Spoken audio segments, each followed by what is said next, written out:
Hey, what's up mga bro?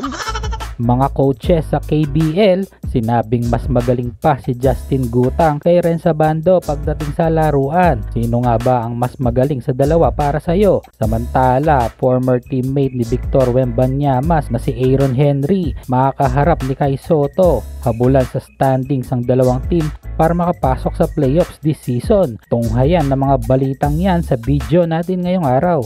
Pero baka naman pwede ka mag-subscribe sa aking channel na medyo malamya pero sa umpisa lang yan at babawi sa dulo. Kahapon nga ay kumalat ang mga debate sa social media kung sino nga ba ang mas magaling sa dalawang import sa KBL. Sa mga post kasi mula sa social media ay laman ng usapan sina KBL players Renz Abando at Filipino-American guard na si Justin Gutang.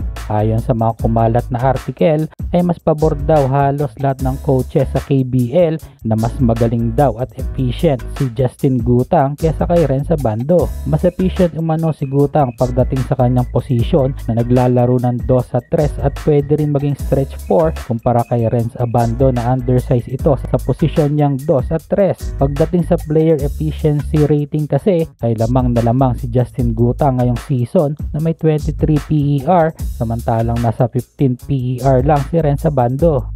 Malaki nga ang naging epekto na pagkaka-injured ni Abando last season kaya naman apektado rin ang stats nito sa kanyang team na anyang KGC.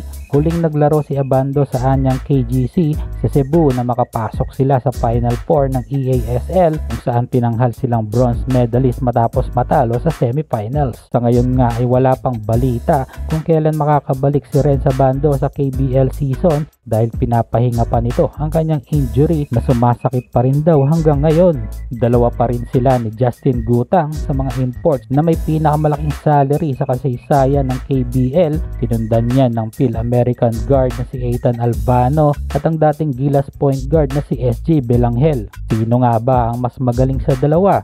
Samantala, dating teammate ni Victor Wembanyama at top player sa G League dati, makakalaban ni Kai bukas para magkaalaman kung mag-i-stay ba ang team ni Kai sa top 5 o babagsak ito sa pang-6 na pwesto. Malaking laban nga ang kakaharapin ni Kai Sotto at ang kanyang team na Yokohama Corsairs bukas. Kontra yan sa Nagoya Fighting Eagles na binubuo ng 3 imports kabilang na ang teammate ni Wembanyama dati na si Aaron Henry.